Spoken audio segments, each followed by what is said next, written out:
analyse, décryptage de l'actualité sportive. Suivez Sport Plus avec Voltic, l'eau minérale naturelle certifiée ISO 22000.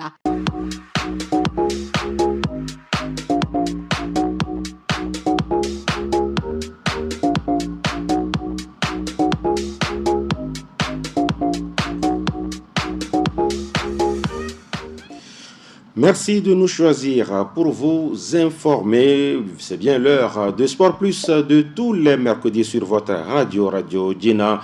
Merci pour la fidélité. On parle des playoffs qui ont démarré. Ceux-ci jouaient sur toute l'étendue du territoire. C'est vrai, il y a eu 2 matchs avec des débuts poussifs pour les prétendants. Au retour en première division, on en parle. La SCK est repartie à l'entraînement. Est-ce que c'est pour justement la Coupe continentale? La question sera posée à nos invités. La Coupe d'Afrique des Nations féminines de football a lieu en ce moment au Maroc.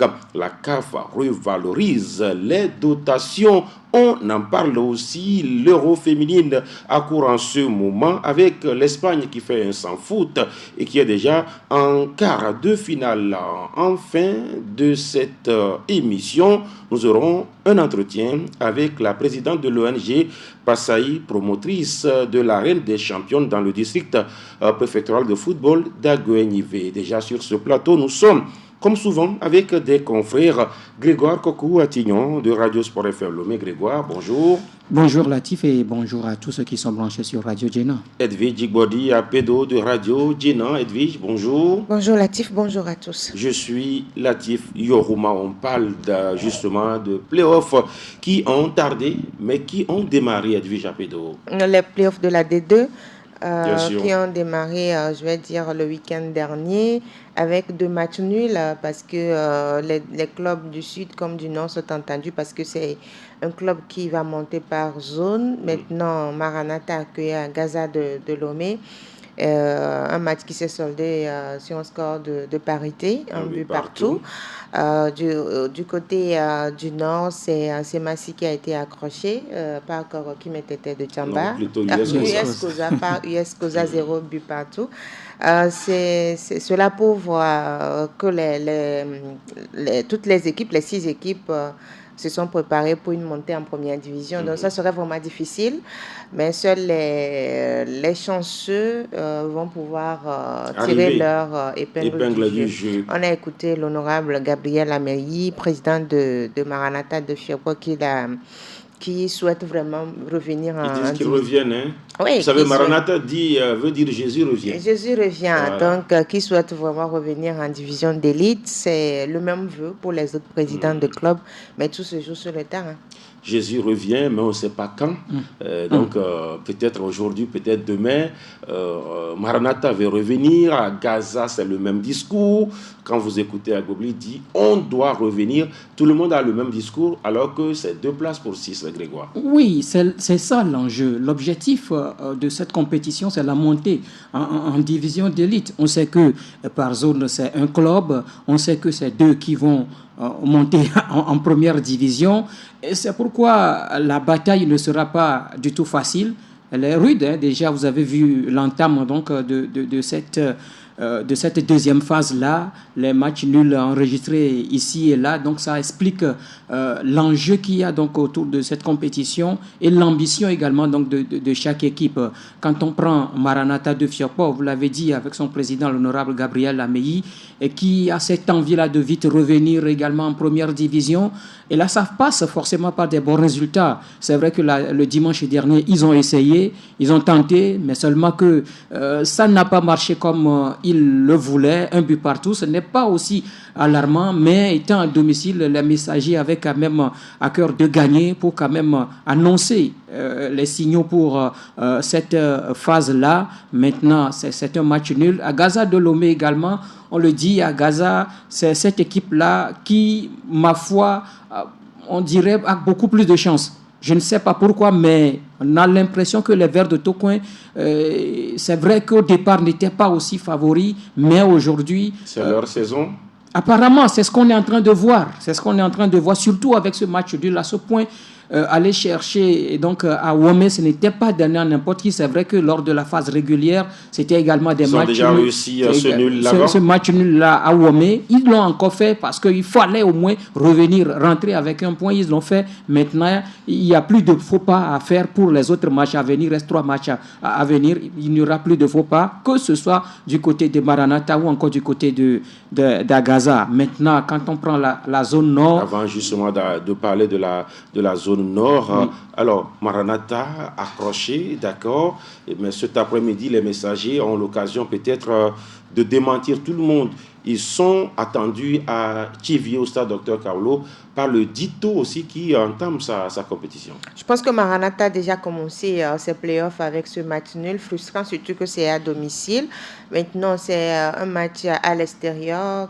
Et Dito aussi ne joue pas sur ses installations parce que Dito a été habitué à évoluer sur le terrain de la JCA d'Aguenivé. Maintenant, Dito doit recevoir Maranatha à Thiévié, ce qui veut dire que les deux équipes vont sur un terrain, on va dire, pas très maîtrisé.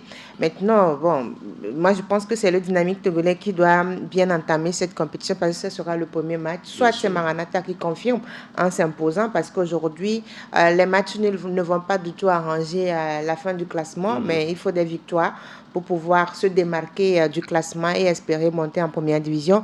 Mais le Dynamique Togolais est resté également sur de belles performances lors de la phase régulière. Maintenant, face à Maranatha, j'espère qu'ils trouveront les éléments justes pour pouvoir soit accrocher Maranatha ou soit dominer. Mais ici, Maranatha est déjà blessé.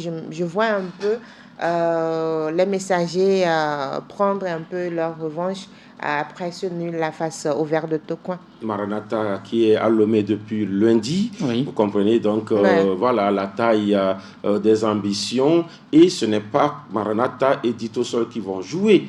Agaza sera à distance. Justement, et qui voudrait forcément un match nul entre les deux. Aura les regards sur Thiévié pour avoir toutes les informations, ce qui se passe justement donc, dans cette rencontre. Voilà, c'est ça qui fait qu'aujourd'hui, chaque équipe a envie de se donner. Maintenant, Edwige l'a dit, Maranatha, après son match nul à domicile, va chercher. Parce que là, je peux dire que c'est le match de la dernière chance pour les messagers de Fioport. C'est le match de la dernière chance. C'est vrai qu'il reste encore 2 matchs. Il faut gagner. Oui, il faut aller forcément chercher la victoire. Et ça ne va pas être facile, hein, surtout face à un Dynamique Togolais aussi qui a cette envie-là de vite revenir en première division. Maintenant, cette équipe n'a pas joué à la première journée, ce qui veut dire que c'est des joueurs frais qui vont donc rentrer dans cette compétition. Mais là, face également à Maranatha, qui a déjà démarré cette compétition, qui est déjà dans la fièvre donc de cette deuxième phase de ce championnat.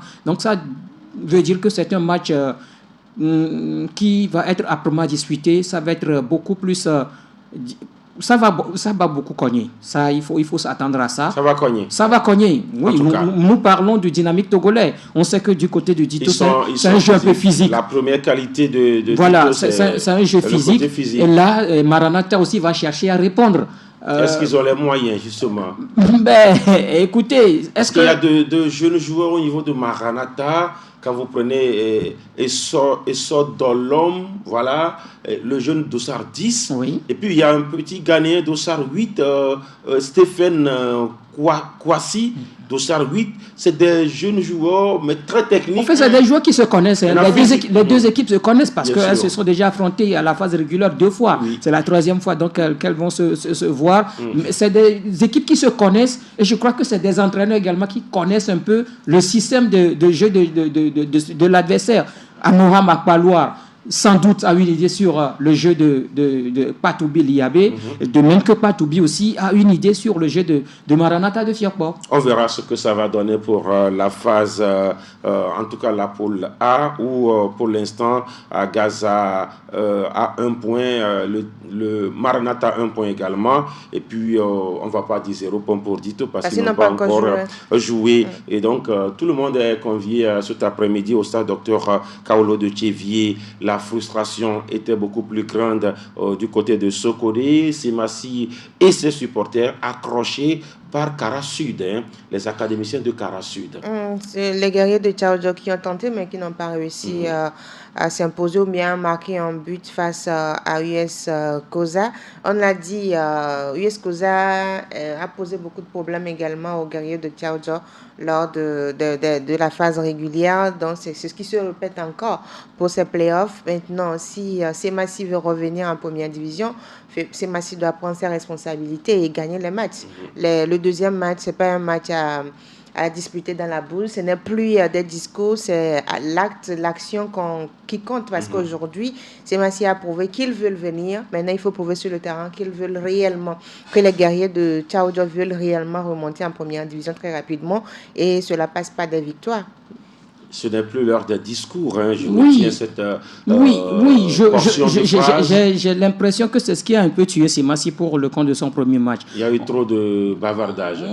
Trop de bavardage et puis on pense qu'on était déjà au-dessus des autres. Est-ce qu'ils ont une fois battu l'US Koza? Non, bien sûr, ils n'ont jamais battu l'US Koza. Du moins, c'est pour ce qui concerne cette saison. Ils n'ont pas encore réussi à battre cette équipe-là. Mais j'ai l'impression que du côté de Sokode, on se prend déjà au-dessus des autres. On se voit déjà en première division. Attends, ça ne se joue pas dans... c'est vrai que le football, ça se joue également dans la tête, mais c'est sur le terrain véritablement que le ballon roule. Et donc, je crois qu'il va falloir qu'il y ait plus de concentration sur le jeu que sur hors du terrain. Et donc, je crois que c'est ce que US Koza a su comprendre. Ils ont laissé l'initiative à Semassi de faire le jeu. Il y a eu pratiquement un match en sens unique. En sens unique. Ils ont laissé... Semassi a eu 15 corners. Mais non, rien. À la fin, je crois que ça a été pratiquement la stratégie de l'US Koza de laisser Semassi faire le jeu et ils vont procéder par des comptes. Je crois que c'est de cette manière que US Koza avait déjà joué lors de la phase régulière. Vous vous rappelez, en début de partie, c'est Semassi qui dominait, mais la contre-attaque, c'était un but de US Koza. Semassi a couru derrière ce but-là jusqu'en deuxième période avant donc d'égaliser. Donc, c'est un peu la même chose. Maintenant, il faut vite oublier ce match nul-là, pour moi, parce que je sais que dans cette zone, l'équipe qui a plus de chances de monter en première division, c'est Semassi de Sokode. C'est Semassi de Sokode. Donc, il va falloir se concentrer sur le reste des matchs parce que c'est des matchs difficiles qui arrivent. Kakadel qui va jouer, ils vont se déplacer chez Kakadel. Ils iront se déplacer également chez US Koza. Ils vont recevoir Kakadel à la maison. C'est un seul match maintenant à la maison. Donc, je crois qu'il faut véritablement laisser de côté cette histoire de nous sommes les favoris. Il faut véritablement, je pense que les autres aussi se préparent en conséquence. Voilà ce qu'il faut. Le mal, c'est que quand vous avez déjà joué une équipe qui a adopté une stratégie et que la seconde fois ou bien la troisième fois que vous allez rencontrer encore cette équipe, vous n'avez pas réussi à trouver la solution, c'est à ce moment moi je me pose des questions par rapport à la performance ou bien à la qualité de nos entraîneurs. Parce que souvent, quand vous prenez US Koza, ils ont joué de la même façon lors de la phase régulière pour les deux matchs. Pour ces playoffs, le match face aux guerriers, c'est la même chose qu'ils ont appliqué. Mais Olufada Adekami n'a pas trouvé la solution pour pouvoir damer le pion à US Koza. Ce qui veut dire qu'il y a un réel problème dans la lecture de nos techniciens. Pour ce troisième match, on a eu dire que la stratégie, c'était de prendre à la gorge. À la gorge, mais cette finalement, équipe. Ça a donné quoi? Ça a été fait, sauf que voilà, il n'y a pas eu la clé. Parce que vous ne pouvez pas avoir 15 corners et ne pas marquer un seul but. C'est pas possible. Ça veut dire que vous avez des problèmes au niveau de vos joueurs. Donc, et même au niveau de vos systèmes. Parce que vous voulez quand vous voulez prendre une équipe à la gorge, il faut avoir les éléments qui sont bien adaptés à ce système-là et qui vont marquer. Mais aujourd'hui, Semassi est revenu avec un 0 but partout. 0 but partout avec justement cette première journée. Et pour tout dire, rien n'est encore fait. Oui, on attendra forcément. Il y a un match cet après-midi entre l'US Koza et Kakadel qui fait donc son entrée donc dans cette compétition. Là également, Semassi va prier pour un match nul. Même si Semassi pour les autres. Bon, en fait. Quand c'est nul, c'est que bon, voilà, personne n'a démarré. Alors, oui, voilà, Gaza aussi va prier pour un match nul entre Dito et puis Maranatha. Mais plutôt, il faut beaucoup prier à gagner ces matchs que que de souhaiter un résultat nul ou bien le résultat de l'adversaire. Le mieux, c'est de se concentrer sur son sujet. Parce que je sais qu'aujourd'hui, l'US Cosa n'a que l'objectif de gagner ce match-là. Parce que si cette équipe-là gagne, vous comprenez que là, ils vont prendre quand même la tête de cette poule-là. Donc, il faut forcément aller chercher ce résultat, faire leur match et gagner justement cette rencontre face à Kakadl. Mais il faut faire très attention également à cette équipe-là qui aussi a vite envie de revenir en première division. Vous parlez de Kakadl, oui. D'accord. Alors, on aura parlé des playoffs rapidement pour dire que la SCK est repartie aux entraînements. Est-ce que c'est la nouvelle saison 2025-2026 qui se prépare ou c'est un revirement par rapport justement aux doutes qui planent sur sa participation ou non à la Coupe ou sinon à la Ligue africaine des champions de football? Je pense que ASK va jouer la Coupe. Je pense bien qu'ils vont s'engager ou même peut-être qu'ils se sont engagés même pour les Coupes continentales parce que la CAF a déjà sorti le calendrier par rapport à ces Coupes continentales. La CAF aussi s'est réunie. Il y a eu même une augmentation de l'enveloppe allouée aux clubs qui vont participer aux 2 Coupes continentales, c'est-à-dire la Ligue africaine des champions et la Coupe CAF, la Coupe de la Confédération. Maintenant, je me dis que les chauffeurs de les chauffeurs de la Cosa. Mais ça aussi, c'est bizarre. Ça devait être une bonne équipe. Les chauffeurs de Tchaoudjo, voilà. Non, c'est vrai. Non, mais le président Barcelet est à l'écoute. Voilà. Les chauffeurs de Tchaoudjo. Et donc, les chauffeurs de la Cosa, bon, je pense qu'il y a un problème. Vous savez, quand vous investissez et puis vous n'avez pas un résultat, à un moment donné, vous êtes essoufflé. Peut-être qu'ils ont refait les calculs. Bon, probablement qu'ils vont s'engager parce que c'est aussi pour le nom de la SCK et puis aussi pour certains joueurs qui pourront avoir des opportunités à l'extérieur. Maintenant, ce n'est pas seulement la SCK qui a repris, il y a Gbolosu également qui a annoncé sa reprise. Donc, ça dit que les 2 clubs se sont réveillés tôt. Les 2 amis se sont réveillés pour pouvoir préparer les échéances sur le plan africain. La dotation les a réveillés ou c'est une coïncidence? Non, mais je crois que est-ce qu'il faut parler de cette dotation? Je crois que l'information est arrivée lundi. L'argent change tout aussi, hein? Oui, je sais. Personne ne peut dire le contraire. L'information est arrivée lundi, mais déjà dimanche, selon les informations, il y a eu réunion au niveau du staff de la SCK, c'est-à-dire le staff dirigeant et puis le staff technique, où rapidement on a convoqué donc, les joueurs de la saison dernière. Pourquoi vous dites rapidement? Voilà. Ah non, mais attends, c'est des joueurs qui étaient en vacances. Oui, ben, s'il y avait une planification, non, attends, aller en vacances, telle date, revenez. Oui, mais quand on dit voilà. une réunion express et rapidement ils ont été, est-ce que quelque chose n'a pas changé quelque chose? Oui, mais là, peut-être, j'en viens parce que peut-être que c'est là où les dirigeants ont compris que non, il faut quand même essayer d'engager cette équipe-là dans cette Coupe continentale. On s'est battu pour avoir le titre de champion du Togo et ne pas s'engager dans une coupe continentale parce que n'ayant pas les moyens, alors que l'année dernière ou les années surpassées, l'État difficilement donnait, donc arrivait à subvenir aux besoins de cette équipe-là. Pour ce qui concerne les coupes continentales, c'est toujours les clubs eux-mêmes qui se battent pour participer à cette compétition. Ça doit être la même chose. Et peut-être c'est ce que les dirigeants ont compris du côté des chauffeurs de la COSA et ils ont accepté donc participer à cette compétition. C'est ce qui explique la rentrée sportive d'ailleurs. Et puisqu'on a annoncé qu'hier, effectivement, les joueurs se sont retrouvés, du moins les premiers arrivés ont effectué une première séance d'entraînement. C'est une coïncidence, Edwige? Ça peut être une coïncidence parce que je pense que la CAF a annoncé l'augmentation le lundi. Lundi, oui. Ben, déjà... Lundi, mais déjà dimanche... C'est ce que je voulais dire. Les bruits de couloir. Non, même pas dimanche. Déjà, quand il y a une compétition ou bien il y a une réunion de la CAF, on a une idée. Oui, déjà samedi, vendredi, il y a eu réunion du comité exécutif de la CAF. À la veille donc de l'ouverture de la CAN féminine.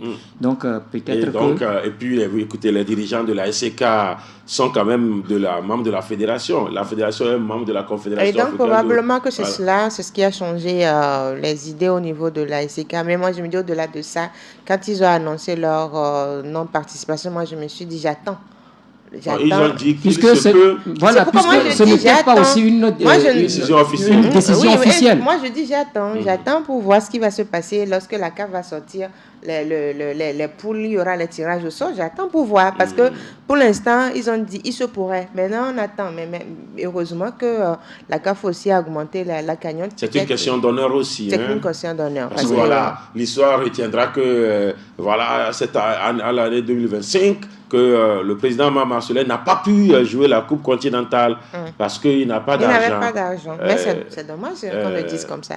Donc, il a revu tout cela. Oui, je crois que quelque part, il faut dire, oui, c'est vrai, ils l'ont dit, que, bon, pas officiellement, ils hésitaient par rapport à leur participation à cette Coupe continentale, mais je crois que tout ce qui entoure cette équipe-là, l'organisation et puis le projet qu'on a, ce ne serait pas aussi bien de voir cette équipe-là ne pas s'engager à cette compétition. On a un projet pour l'avenir, surtout qu'on est dans la formation des jeunes, et c'est également le lendemain, l'avenir de ces jeunes-là qu'il faut voir. C'est vrai qu'aujourd'hui, la SCK n'a pas encore les produits qu'il veut à partir donc de son centre de formation, mais je crois que ce ne serait pas bien vu de voir cette équipe. C'est une occasion, Edwige, de mettre l'Arsenal autour pour plutôt faire voir le côté projet sportif.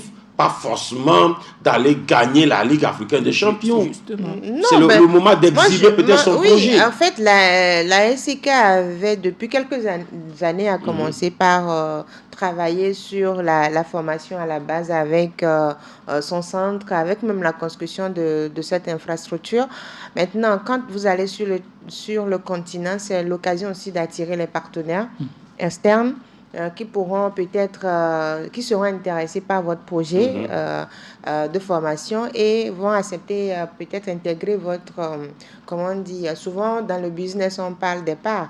Ils vont pouvoir, si vous êtes ouvert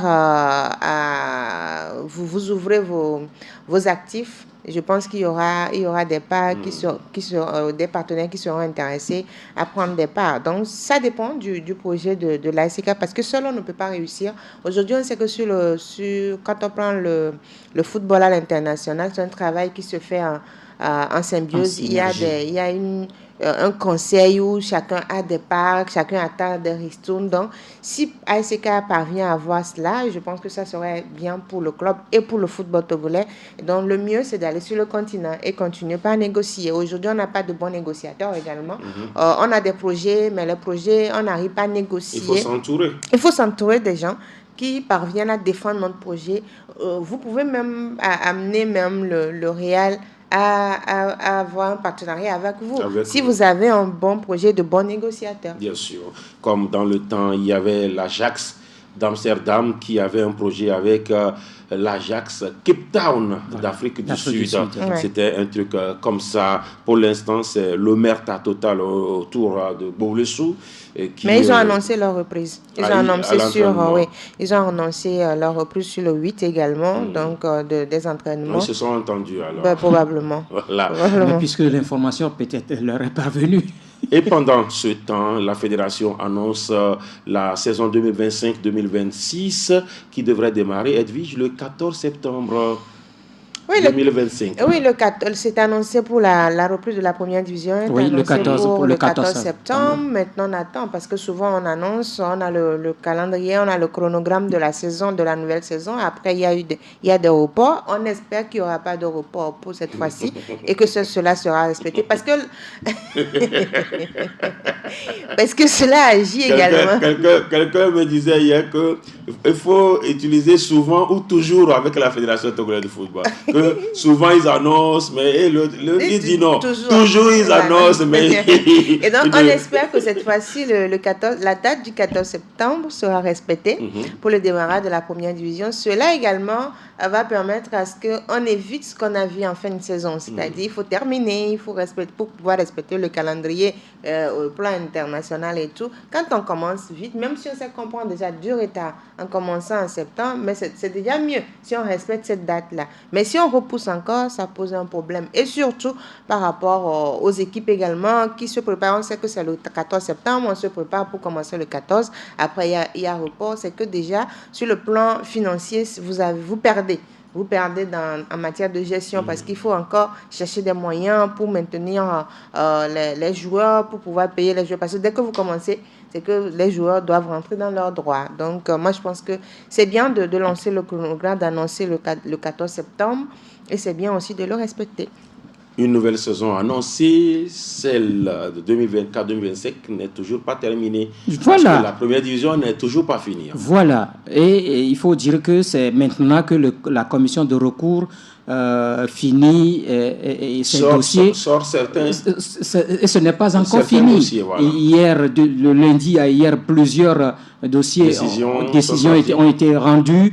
Maintenant, la saison n'est pas encore finie. La SK a même été oui, a perdu. Touché. Voilà, a perdu un point. C'était sans conséquence. C'était sans conséquence. ASCO également a perdu des points, mais a récupéré. A récupéré d'autres. D'autres, voilà. Et il y a également l'Étoile filante qui ne va pas récupérer des points face à Espoir FC du Zior. Il y a Maranatha qui perd son match face à la Jeunesse Club d'Aguenivé. Vous voyez un peu ce qui se passe. Heureusement que ça n'agit pas sur le classement. Parce que quand on prend le classement, c'est vrai qu'on retire les 3 points à Maranatha, mais là aussi, la JCA Et si la JCA avait gagné en Otien, Grégoire? Et voilà que les playoffs avaient... Voilà. Si la JCA avait gagné et en Otien. peut-être que là même, les playoffs n'allaient même pas démarrer. Les playoffs n'allaient même pas démarrer. Voilà un peu la situation. Maintenant... il y a le gros dossier. Hein, oui, il y a le gros dossier. Gomido, Étoile filante. Qui n'est pas touché. Qui n'est pas encore touché. Mais la nouvelle saison est annoncée. Et c'est ce que moi, je ne comprends pas. On n'a pas encore bouclé la saison 2024-2025. Je dis que ce n'est pas encore bouclé. D'autant plus que le championnat de 2e division continue de se jouer. Le championnat féminin n'a pas encore démarré. La D3 n'a pas encore démarré. Pour le corps de la saison 2024-2025. Est-ce qu'ils vont jouer encore la D3? Il a annoncé. Bien sûr, c'est prévu pour le 27. Le 26 juillet. Le 26. Mais ils peuvent jouer en un mois. Et donc là, est-ce que c'est toujours pour le compte si la saison n'est pas encore bouclée, mais on lance une nouvelle saison, ou bien on sort le chronogramme, on annonce une nouvelle saison, je me dis que... Non, est-ce que annoncer, lancer, est-ce qu'il y a une différence? En fait, sortir le calendrier, ça se fait. Parce que quand il faut sortir le chronogramme pour que, même au niveau continental, pour que les autres instances également sachent qu'en fait, au niveau du Togo, voilà le calendrier qui est prévu. Un calendrier, un chronogramme qui n'a jamais été respecté. Mais sachant que ça ne sera pas respecté. Bon, je n'ai pas dit ça. On espère que le chronogramme sera respecté. Mais il faut sortir le chronogramme. La saison dans laquelle nous sommes était prévue pour démarrer en septembre. Mais finalement, c'est en décembre que ce championnat-là... Est-ce que vous vous rappelez encore d'une saison au Togo qui a démarré en septembre? Je me rappelle plus. Et voilà pourquoi j'ai dit, on espère que cette fois-ci, le 14 septembre sera respecté. Maintenant, il faut évacuer les dossiers qui sont au niveau des commissions. Au niveau des commissions et tout. Parce que la dernière fois, il y a eu... la décision par rapport à l'appel de l'Étoile filante qui a été rejeté face à Espoir. Je pense que si changement, il n'y a rien à expliquer là-bas. Donc, nous-mêmes, on savait que l'appel d'Asco qui a mordu. L'appel d'Asco qui a mordu et ASK qui perd un point face à Asco. Maintenant, le plus gros dossier... qui gagne également un point. Oui, mais ces matchs n'ont pas trop d'incidence sur le classement. Maintenant, le gros problème, c'est le dossier Gomido, Étoile filante Gomido, parce que c'est Étoile filante qui a déposé. Gomido aussi a déposé. Gomido aussi a déposé. Étoile filante a déposé contre des joueurs. Gomido aussi a déposé contre... Donc, affaire Étoile filante Gomido, Étoile filante. Et puis, n'oubliez pas que les autres équipes aussi observent pour voir ce qui va se passer. Celui qui observe plus, c'est le CDFA que nous. Qui n'a rien demandé. Moi, je me dis, il faut qu'on évite cela. La nouvelle saison est annoncée. Il faut que les clubs se prennent au sérieux. Il faut avoir de bons administrateurs qui vérifie à chaque match les situations au niveau de chaque joueur pour éviter ces problèmes-là qui font traîner en fait les choses en fait saison. Les engagements sont ouverts bientôt. Oui, le va s'engager pour la première ou la deuxième division. Latif, déjà touché un point où on parle de ceux-là qui se chargent donc des enregistrements ou encore qui effectuent les transferts des joueurs. Mais moi, je crois qu'arrivé un moment, il faut que la fédération elle-même se prenne également au sérieux. Parce que chaque saison, il y a ces problèmes-là qui arrivent. Chaque saison, il y a ces problèmes-là qui arrivent. Et pourtant, aujourd'hui, on dit qu'il y a le Connect FTF Togo qui est là. Et en principe, ces problèmes ne devaient plus intervenir. Donc, je crois que c'est des choses qu'au niveau même de la fédération, il faut chercher à savoir c'est quoi au juste le problème. J'ai l'impression que quand un dossier arrive, on se dit, oui, il y a le club qui met la pression sur la fédération. Faites vite le dossier de ce joueur, je dois avoir la licence de ce joueur. Et dans la précipitation, on fait les licences. On donne aux joueurs. Et maintenant, quand les joueurs viennent, l'autre club est là avec d'autres dossiers qui portent des réserves ou encore des évocations. Et aujourd'hui, là où nous en sommes, ce n'est même pas encore fini, mais on nous programme encore un nouveau chronogramme pour le compte de la nouvelle saison, alors que l'actuelle saison n'est pas encore terminée. Il y a beaucoup d'histoires autour du football togolais, Edwige. Non, tout à fait, c'est beaucoup d'histoires parce que moi, je me demande pourquoi on doit avoir des problèmes. On a des gens qui manquent de confiance. C'est-à-dire qu'on n'a pas... Il y a au niveau de la fédération, je suis désolée de le dire, mais on ne peut pas se comporter comme des amateurs. C'est-à-dire qu'on ne peut pas se comporter comme... À un moment donné, quand on vous laisse, on vous donne une responsabilité, il faut faire en sorte qu'on vous fasse confiance. Parce que quand on n'a pas confiance en vous, c'est ce qui se produit après. On ne peut pas... par exemple, un club ne peut pas valider ou bien intégrer un joueur sur une plateforme. Oui. Une autre personne rejette le dossier, une autre personne vient valider. C'est-à-dire, dès que vous avez la main pour valider ou éjecter un dossier, ça veut dire qu'on vous fait confiance. Et avant quand vous n'êtes pas seul à avoir la main, ça devient comment? Parce que la fédération, c'est le cas. Quand vous n'êtes pas seul à avoir la main, ça pose un problème. Maintenant, quand il faut se rendre compte que lorsque vous positionnez, il y a un dossier qui est positionné par un club, et qu'une personne de l'équipe qui a la main rejette le dossier, il y a toujours des commentaires qui se font. C'est-à-dire, on commente, on dit voilà pourquoi on a rejeté. Maintenant, vous, pour pouvoir valider ce dossier-là, demandez à ce que le club régularise ce que l'autre avait demandé.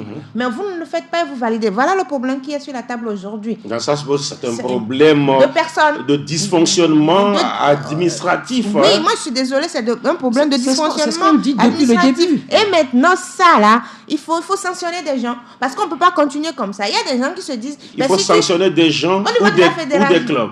Non, mais il faut sanctionner aussi les gens quand au niveau de la fédération. Quand vous parlez de dysfonctionnement administratif, donc ce qui veut dire que ceux qui sont à la base de ce dysfonctionnement dans cette administration-là, ce sont eux qui doivent être sanctionnés. Et la conséquence de ce dysfonctionnement-là sur les clubs, c'est quoi? C'est ce que moi je dis. Là, maintenant, la fédération... Donc, aujourd'hui, le problème, c'est la fédération. Par exemple, la faute de l'étoile filante est où? La faute du CDF à Kounour est où? Dans le dysfonctionnement administratif de la fédération. Je dis, la fédération doit prendre ses responsabilités pour trouver. Quand on dit, on demande le CIT n'est pas arrivé, mais qui a finalement permis à ce que le joueur ait sa licence. Il y a ça. C'est-à-dire que sur la plateforme, vous savez aujourd'hui, la fédération sait qui a validé et qui a rejeté. C'est-à-dire que la fédération sait. Donc, moi, je ne veux pas rentrer dans les détails. La fédération me met au courant de cela. Peut-être que c'est ça qui bloque le dossier. Oui, mais parce que donc, chez moi ici, au niveau de Radio Djena, on a une plateforme qui diffuse les émissions. Il y a la programmation. Oui. Je sais combien de personnes on la met sur cette plateforme. Justement. Et quand il y a un souci... Il y a une émission qui a été mal programmée. Je sais qui on la met et j'interpelle. Donc ça veut dire qu'au niveau de la fédération... Il y a Marus, il y a Edwige. Ce n'est pas moi. La question que Latif pose aujourd'hui, je comprends. Mais finalement, Entre-temps, Aïssa Salou nous a rejoint. C'est la présidente de l'ONG Passaï, promotrice de l'arène des championnes. On va en parler dans un instant. Bonne arrivée, madame la présidente. Je suis très heureuse d'être parmi vous ce matin.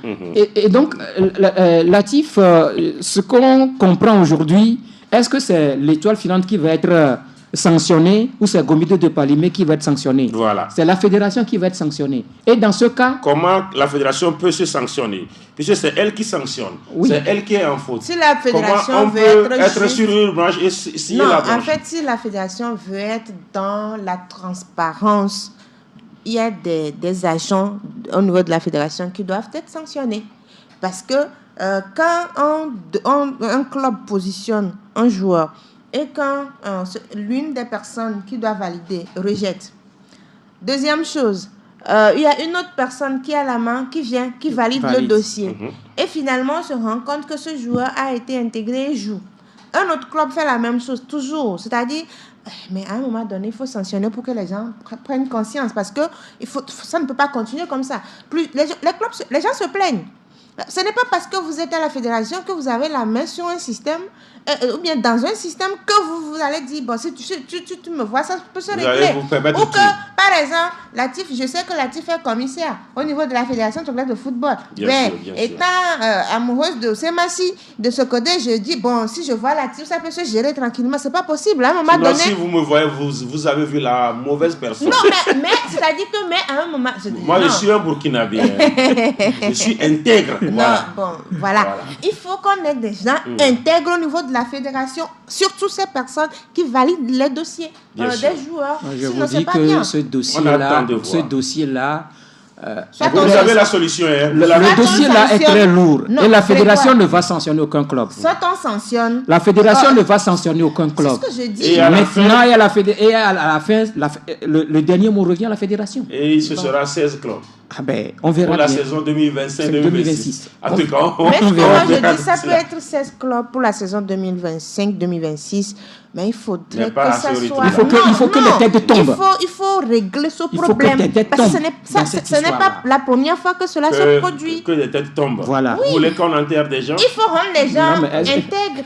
Il faut rendre les gens intègres. On verra tout cela. Le dossier est là. Ce n'est pas nous qui l'avons mis sur la table, mais il est là sur la table. On va parler maintenant, toujours à l'écoute de Radio Djena, en studio Grégoire Kokou à Tignon de Radio Sport FM Lomé, Edwige Djigbodi à Pédo de Radio Djena. Et puis notre invitée, Aïssa Salou Amouzou, présidente de l'ONG Passaï. Alors, bonjour madame. Bonjour. Alors, nous sommes mercredi, ça fait 4 jours déjà. J'ai vu dire que vous dormez bien depuis samedi soir, parce que voilà, l'arène des champions 2025 est terminée. C'est bien cela, vous confirmez? Oui, on peut dire cela. Dormir bien, oui, je pense qu'on a beaucoup de responsabilités. C'est difficile de dormir bien. Je pense que...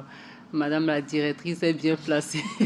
Elle aussi, puisque avant samedi, elle ne dormait pas bien. Est-ce que ça va se passer, surtout la pluie? Nous sommes en saison pluvieuse. Est-ce que... Mais apparemment... Alors, quel regard portez-vous sur l'édition 2025, la 3e édition de votre événement? Alors, je dirais c'est un succès collectif. Et c'est vrai que là, on va dire que ça commence à être un événement qu'on fait depuis maintenant 3 ans. Et donc, alors il y a des points d'amélioration et aussi peut-être des points positifs. Donc, les points positifs, je dirais, c'est l'engagement des clubs, l'enthousiasme aussi des jeunes filles. Et quand je regarde le parcours depuis maintenant... On va dire depuis maintenant 3 ans, je vois qu'il y a des clubs qui ont beaucoup évolué, qui ont perfectionné le jeu. Et donc, les points positifs et les points à améliorer, je dirais à aller chercher plus de sponsors. Voilà. Plus de sponsors et donc plus peut-être de prix alors? Oui, exactement. Parce que quand on a plus de sponsors, ça veut plus de prix. Alors, vous avez choisi de jouer à Togblekopé pour cette 3e édition, sachant que la première édition a été jouée ailleurs, la 2e édition a été également jouée quelque part. Est-ce que vous allez faire cette rotation ou vous pensez peut-être fixer votre événement dans une localité donnée? Alors, je pense que déjà, c'est une décision qu'on devait prendre avec notre partenaire local, le district d'Aguenivé. Et je pense que ça peut être également très bien que ça soit un événement qui se déplace, mais tout aussi, il faut qu'on puisse voir si on a les infrastructures nécessaires, on peut dire, dans les quartiers ou dans les lieux auxquels on voudra aller dans les prochaines éditions. Voilà. Et là, c'était une opportunité parce que c'est un terrain flambant neuf, un lieu super. Voilà, donc, Oui, Edwige, je sais que vous faites partie du comité d'organisation. Organisation tournante, quoi qu'on dise, ce n'est pas tous les événements qui arrivent à le faire. Hein. Oui, moi je me dis, si le district préfectoral de football d'Aguenivé donne le quitus, ça serait une belle initiative. Mais comme la présidente vient de le dire, il faut avoir de bonnes infrastructures. Aujourd'hui, on a Adéticopé qui a une belle pelouse. Il y a la JCA qui avait abrité la... Adéticopé ou Toblecopé? Toblecopé. Non, Toblecopé. Aujourd'hui, là, Toblecopé qui a une belle pelouse. Et puis, il y a la JCA qui avait abrité la 2e édition.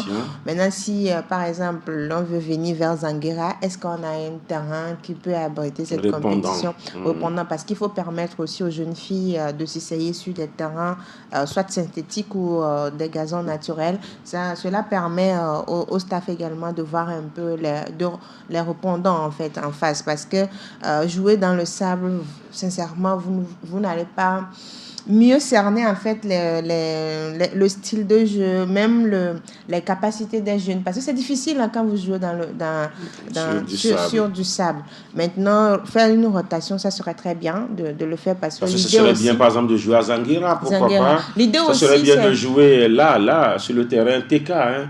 Là où Adebayor s'entraîne tout le temps. Oui, mais ce n'est pas... TK n'est pas dans le district d'Aguenivé. C'est une façon de parler. Mais maintenant, l'autre chose, c'est que si on arrive à faire ces rotations, c'est que les parents aussi vont en profiter pour voir un peu ce qui se fait au niveau du football féminin, parce que c'est l'idée.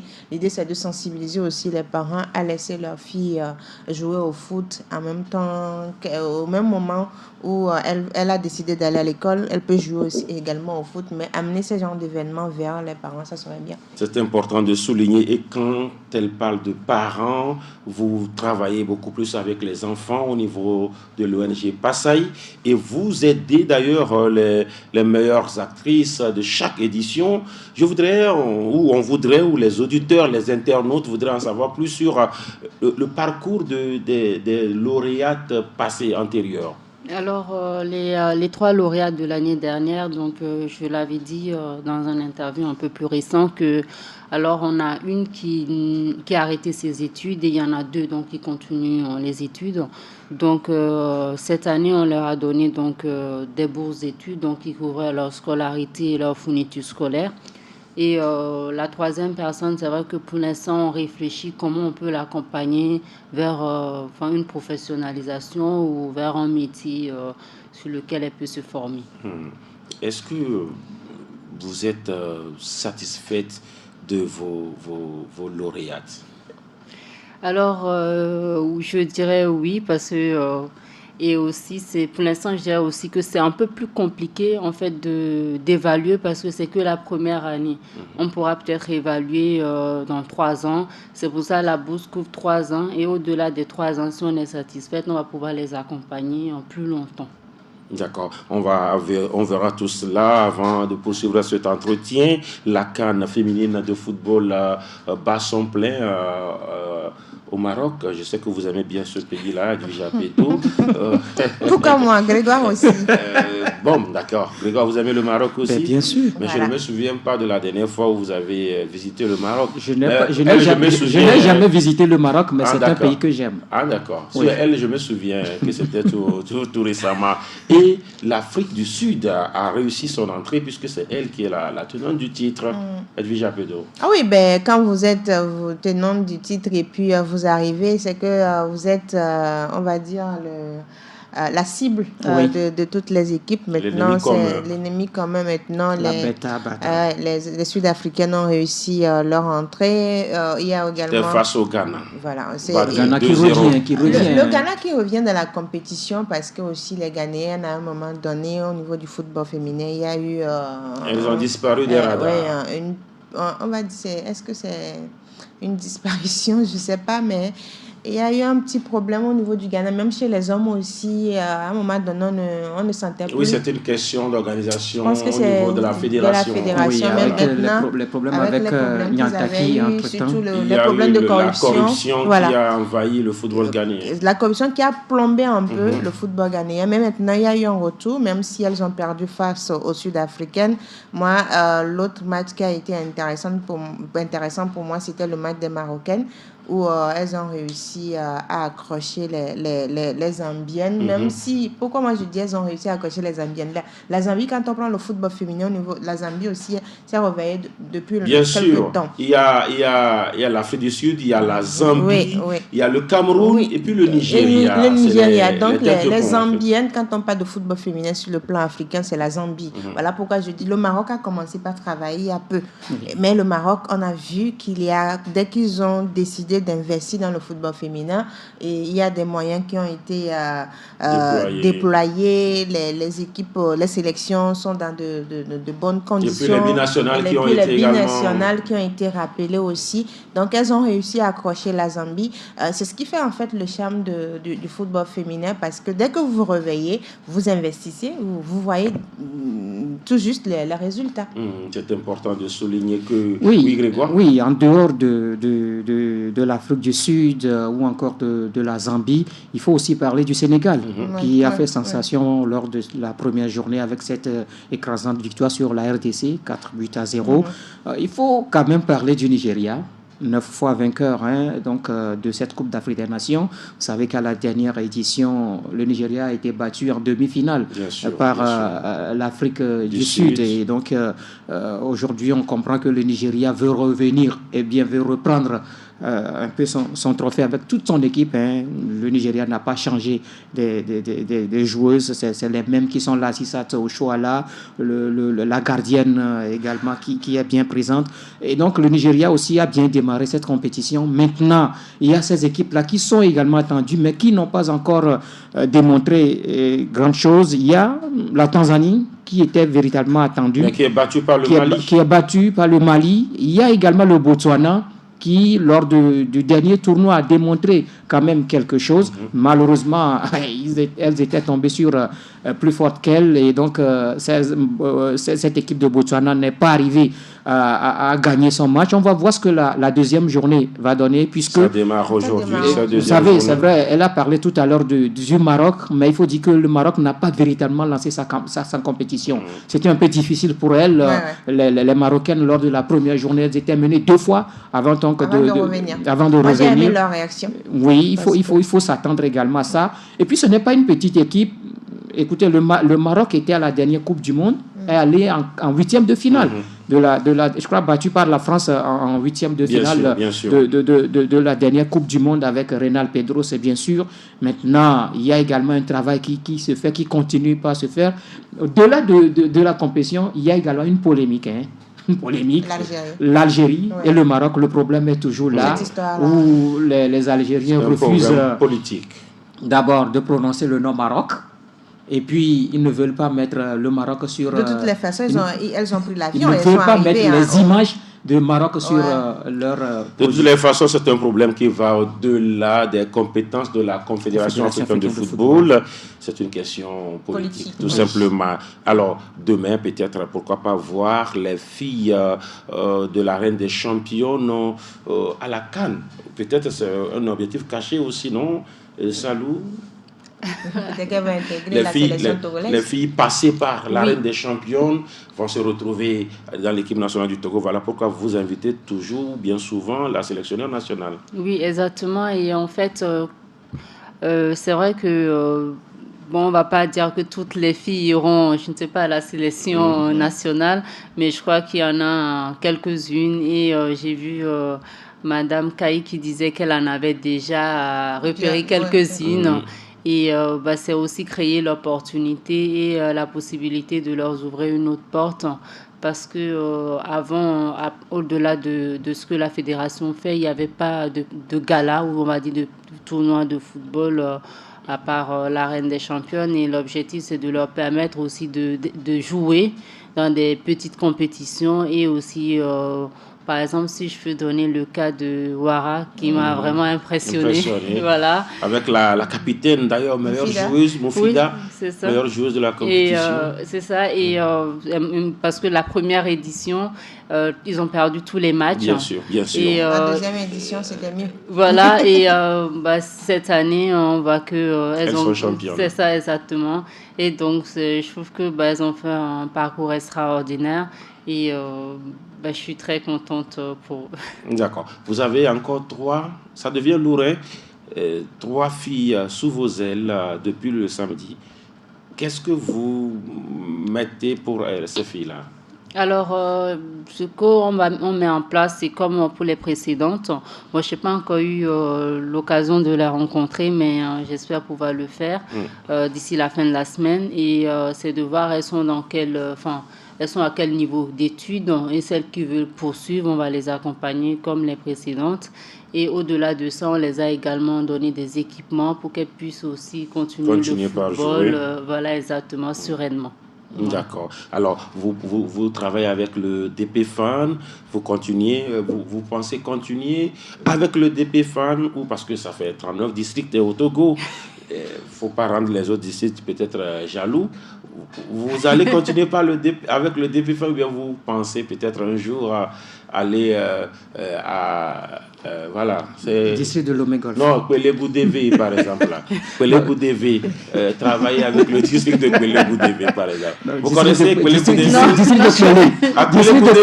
District de Kwelé. Voilà. C'est chez elle. C'est après Palibé, voilà. Mais je pense qu'elle fait déjà des choses là-bas et on en a déjà parlé de voir comment avec Passaï on peut voilà, donc vous êtes déjà là. C'est ça. Vous n'êtes pas qu'avec le DP Fan, parce qu'on ne veut pas être jalousé, voilà, dire que... Non, c'est par rapport à la Reine des Championnes que l'ONG avec le choisi. Mais quand on prend les autres domaines d'intervention de Passaï, et Passaï est dans d'autres zones, carrément, surtout dans la construction des infrastructures en matière de Vous êtes à l'AV aussi, non? AV? Oui, alors on a fait le jumelage avec une ville française avec l'AV2, donc l'OMP. Ensuite, on a aussi des projets de construction des écoles, des infrastructures autour de l'école. Par exemple, tout ce qui est l'eau, l'électrification, les latrines des cantines. Ça permet en fait dans les lieux reculés. On sait que l'école est le seul représentant, on va dire, de l'État. Par exemple, quand on va dans des villages. Et donc, l'idée, c'est de faire mettre l'école au cœur du développement des communautés. Donc après, il y a d'autres choses. On travaille par exemple de la mise en place des centres d'écoute au Bénin avec des centres d'informatique et aussi par exemple à Nero, même cet après-midi, j'ai une mise en place d'un centre d'accueil des jeunes à Nero. D'accord. Il y a un village dans le Togo qu'on appelle Amaïdé. Donc, dans vos projets, oui, c'est dans la région centrale. C'est à 24 km de Sokodé. Donc, dans vos projets futurs, n'oubliez pas le village Amaïdé. Voilà. Amaïdé. Ce serait avec plaisir. On a compris. Oui, non, mais Latif, moi, je voudrais dire quelque chose. Je crois que ce sont ces genres d'initiatives qu'il faut toujours soutenir. Il faut toujours apprécier ces initiatives-là parce qu'elle a dit quelque chose en dehors de la fédération qui, par moment, arrive à organiser le championnat ou encore des compétitions. Des compétitions de vacances. Des galas de vacances. En dehors de ces compétitions, il n'y a pas tellement de tournois destinés uniquement au football féminin. Vous voyez que nous sommes déjà dans la période des vacances, mais cherchez à savoir combien de tournois sont organisés à l'endroit des filles. Il y a 1000 tournois. Pour les garçons. Mais pour les filles, il faut compter. Il faut compter. Il n'y a que peut-être Jenna. Oui, il y a Jenna aussi qui organise le tournoi au mois de septembre. En dehors de ce tournoi, il n'y a que le tournoi SECAM qui a révélé des filles. Et aujourd'hui, si on a des joueuses... qui ont joué la Coupe d'Afrique des Nations. On a des joueuses en équipe nationale. Les filles de la reine des champions à la CAN aussi. Et donc, je crois que c'est des initiatives qu'il faut soutenir. Et je crois qu'en principe, ce sont ces initiatives-là également que la fédération peut soutenir parce que, à la fin, les fruits qui vont sortir de ce tournoi-là, ce n'est pas pour l'ONG, mais c'est justement pour l'équipe nationale. Les équipes nationales, parce qu'aujourd'hui, nous avons les sélections des moins de 20 ans, des moins de 17 ans et les seniors. Et donc, ces jeunes joueuses-là vont intégrer les sélections, parce que je sais qu'il y a certaines qui jouent déjà dans la sélection U20 et d'autres qui vont intégrer également la sélection senior. Et quand ils auront l'argent, ils vont venir construire au Togo, pour le Togo. Comment mesurez-vous l'impact justement de la reine des champions sur la jeune fille, le développement des filles? Alors, on trouve que les jeunes, en tout cas des clubs avec qui on travaille maintenant depuis 3 ans, en fait, elles sont de plus en plus impliquées. On voit la progression. Alors, il y a eu des jeunes filles qui ont joué aux premières éditions, deuxième et troisième. On voit beaucoup d'évolution. Par exemple, je pensais au club donc, du défunt président, c'est RCA. Oui. Et donc, j'ai vu, il y avait des filles, alors que c'était peut-être un club qui est passé un peu inaperçu sur les deuxièmes éditions. Alors, cette troisième édition, on a vu leur progression aussi. Elles sont quatrième. C'est ça, exactement. Et par exemple, moi, j'ai regardé le numéro 10. Voilà. Et j'ai vu qu'elle jouait très bien. Elle avait une vitesse très, très rapide, contrairement aux autres filles de son équipe. Donc, j'espère qu'elle pourra faire partir des filles qui pourront être sélectionnées par la fédération. La gardienne de RCA est la meilleure gardienne du tournoi. Oui, du tournoi. Voilà. Ouais. Alors, pour peut-être la dernière question dans cet entretien, quels sont les plus grands défis dans cette organisation et puis dans la présentation, sinon dans la pérennisation de ce projet-là? Alors, le plus grand défi, je dirais, c'est d'arriver à fédérer plus de sponsors pour pouvoir avoir plus de matériel, parce qu'on sait qu'aujourd'hui, le nerf de la guerre, c'est le matériel pour les clubs. On sait que, on essaie de faire, mais pour moi, je pense que c'est pas assez, que les clubs aimeraient avoir plus d'équipements, plus de choses. Et donc, je dirais, aujourd'hui, c'est le plus grand défi parce que 100% de l'organisation repose sur des fonds propres donc de l'association. Donc, c'est des fonds qu'on aurait pu allouer pour équiper plus les clubs. Mais bon, on a choisi aussi d'organiser l'événement. Donc, c'est d'aller chercher plus de financement pour pouvoir... Mais bon, on reste positif parce qu'on a créé, je dirais... un espoir et aussi pour nos jeunes sœurs, et donc on va continuer et on est positif, on va y arriver, on ne va pas lâcher. C'est important de souligner, la 4e édition aura lieu? Je pense que madame la 4e édition aura lieu. Elle a déjà répondu. Bien évidemment. Oui. Parce qu'on a eu des premières éditions de compétition, il n'y a jamais eu de deuxième édition. Mais on est à la 3e. Il y a eu la deuxième, il n'y a jamais eu 3e, mais il y a eu 3e. Oui. On espère qu'on aura la 4e. Oui, il y aura la 4e. La 20e, la 100e édition. Oui, c'est pour le bien-être de la jeune fille. Donc, si l'ONG parvient à fédérer des partenaires, je pense que l'initiative sera une continuité. L'Euro féminine, un mot justement, parce que les filles jouent. On a joué la reine des champions, la CAN, l'Euro féminine. Et quand on parle de l'Euro, la France joue aujourd'hui. C'est des femmes qui jouent là-bas. Bien sûr. Et la France joue aujourd'hui. En cas de victoire, elle va se qualifier. Face aux Pays-Bas. Oui, la France joue face aux Pays-Bas. En cas de victoire, va se qualifier pour les quarts de finale.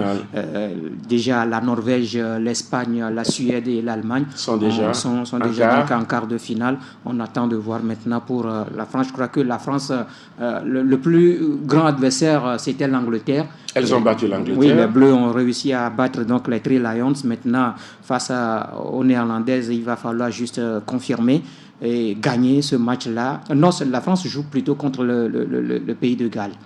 Le pays de Galles, oui. D'accord. Puisque l'Angleterre joue les Pays-Bas. Okay. Donc, il va falloir gagner ce match-là pour se qualifier pour les quarts de finale. Logiquement, vous supportez la France, hein? Vous supportez la France, non? Oui, pour moi, je supporte la jeune fille, donc en général, donc que ça soit en France, que ça soit au Togo. La jeune fille du pays de Galles, c'est ça? Ou bien la jeune fille de France? Question pour un champion. On aura tout dit, peut-être un mot pour les internautes. Oui, alors, je tiens à remercier déjà la directrice donc, de Radio Djena qui nous accompagne maintenant depuis 2 ans. Et je remercie également le district préfectoral de Aguenivé qui nous fait confiance et qui continue de nous accompagner. Je remercie également tous les soutiens, que ce soit sur les réseaux sociaux, les Sport FM aussi, et tous les personnes qui nous soutiennent de près ou de loin. Et on espère tous se retrouver, même avant la prochaine édition. Bien sûr, bien sûr. Merci beaucoup à Aïssa Salou Amouzou, présidente de l'ONG Passaï, promotrice de la Reine des Championnes. Merci à Grégoire Kokou à Tignon. Merci également à Edwige Djibodi à Pédo. On va se prendre rendez-vous forcément pour le mercredi prochain pour Sport Plus. Mais n'oubliez pas le MAC des sports. Ce sera vendredi à 10h. Bye bye. C'était Sport Plus, votre débat sportif avec Voltic, l'eau minérale naturelle certifiée ISO 22000.